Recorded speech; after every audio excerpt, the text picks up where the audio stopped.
बुद्ध की हिंदी स्टोरी। भगवान बुद्ध का जन्म और उनके उपदेश आज भी लाखों लोगों को मार्गदर्शन प्रदान करते हैं।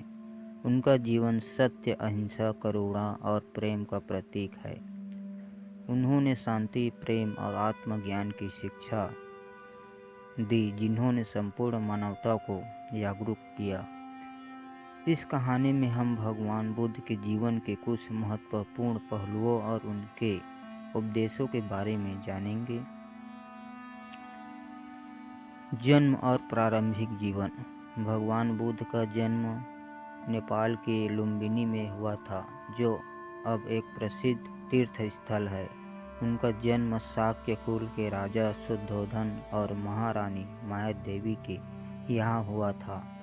जन्म के समय उनके बारे में यह भविष्यवाणी की गई थी कि यह तो वह महान सम्राट बनेंगे या फिर एक महान संत। उनके जन्म के समय आकाश में अद्भुत प्रकाश फैल गया था और पूरे क्षेत्र में शांति का वातावरण बन गया था। उनका नाम सिद्धार्थ रखा गया था। उनका पालन पोषण राजसी जीवन में हुआ। उन्होंने बचपन से ही भविष्य महलों में आराम से जीवन बिताया और उन्हें दुनिया के सुखों की कोई कमी नहीं थी। उनके पास समृद्धि, ऐश्वर्य और सम्मान था, लेकिन फिर भी उनका मन किसी असंतोष से भरा हुआ था। जीवन के पहले दर्शन। सिद्धार्थ ने बचपन में ही यह समझ लिया था कि जीवन में हमेशा सुख नहीं रहता और दुख भी कहीं न कहीं है। जब वह बड़े हुए तो उनके मन में संसार के दुखों को जानने की जिज्ञासा पैदा हुई। एक दिन वह महल से बाहर निकले और पहली बार उन्होंने एक वृद्ध व्यक्ति को देखा। वृद्ध व्यक्ति की शारीरिक स्थिति देखकर सिद्धार्थ को यह एहसास हुआ कि हर व्यक्ति को बुढ़ापे का सामना करना पड़ता है। कुछ समय बाद सिद्धार्थ ने एक और दृश्य देखा, एक रोगी व्यक्ति। इस रोगी ने उन्हें यह सिखाया कि हर व्यक्ति को बीमारी का सामना करना पड़ता है। फिर उन्होंने एक शव को देखा और यह समझा कि सभी को एक दिन मृत्यु का सामना करना पड़ता है। इन तीन दृश्यों ने सिद्धार्थ के मन में यह सवाल उठाया कि संसार में दुख का कारण क्या है और उसके कैसे समाप्त किया जा सकता है।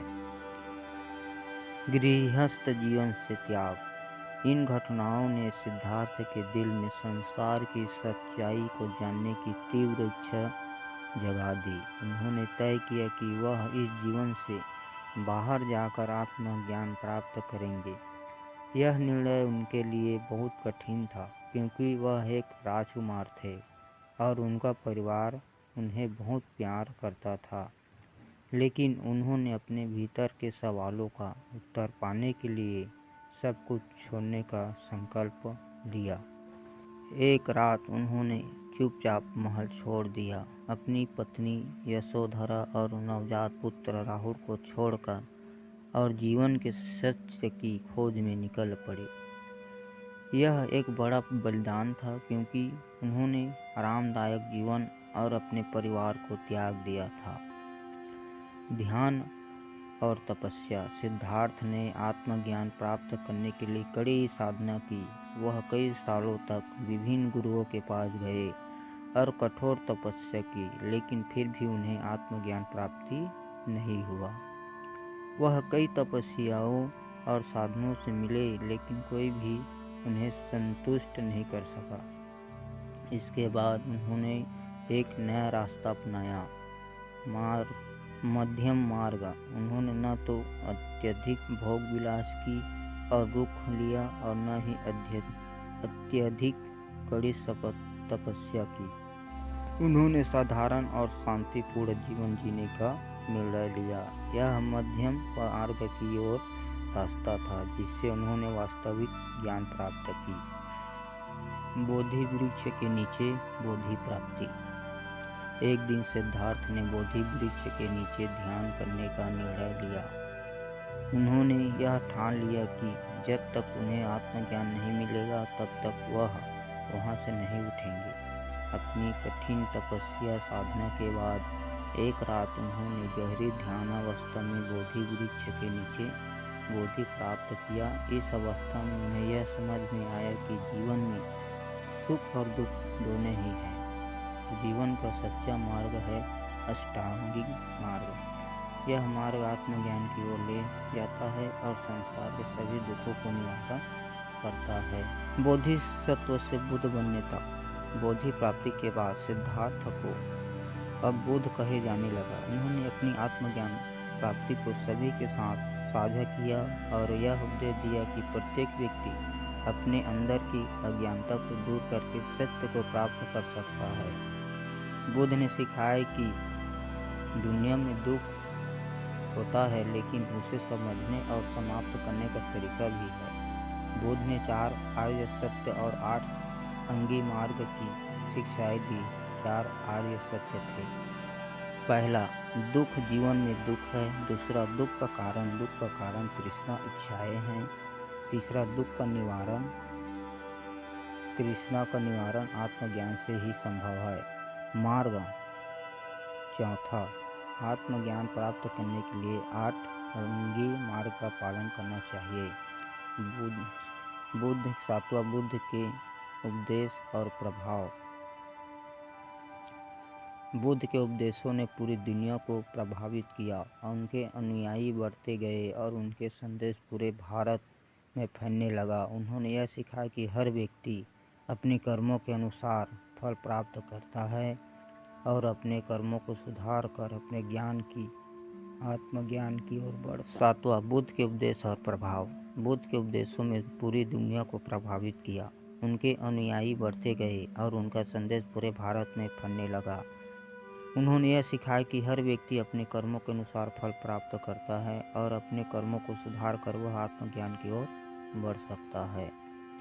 उनकी शिक्षा में अहिंसा, सत्य, करुणा और प्रेम का मुख्य स्थान था। बुद्ध ने यह भी बताया कि व्यक्ति को किसी भी प्रकार के भेदभाव से बचना चाहिए और सभी प्राणियों के प्रति समानता और प्रेम भाव रखना चाहिए, क्योंकि जाति, धर्म और लिंग के आधार पर किसी भी प्रकार के भेदभाव को विरोध किया और सभी को समान अधिकार दिया।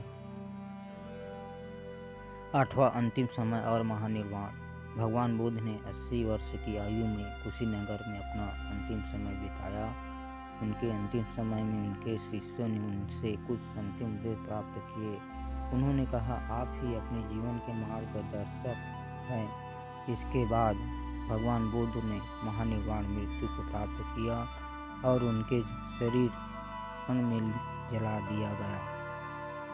उनके उपदेश आज भी जीवित हैं और उनके अनुयायी उनकी शिक्षाओं का पालन करते हैं। भगवान बुद्ध का जीवन हमें यह सिखाता है कि संसार में दुख है, लेकिन उनसे दूर करने का तरीका भी है। उनके द्वारा बताए गए मार्ग पर चलकर हम अपने जीवन में शांति, सुख और संतुलन पा सकते हैं। उनकी शिक्षा आज भी हमें जीवन से सही उद्देश्य की ओर प्रेरित करती है और हमें बताती है कि आत्मज्ञान और प्रेम की असली सुख का मार्ग है। बुद्ध का जीवन एक प्रेरणा है जो हर व्यक्ति को अपने जीवन के उद्देश्य को समझने और उसे प्राप्त करने के लिए मार्गदर्शन प्रदान करता है। तो दोस्तों, वीडियो अच्छी लगे तो लाइक कीजिए, चैनल को सब्सक्राइब कीजिए और अपने दोस्तों के साथ शेयर कीजिए। फिर मिलते हैं नेक्स्ट वीडियो में।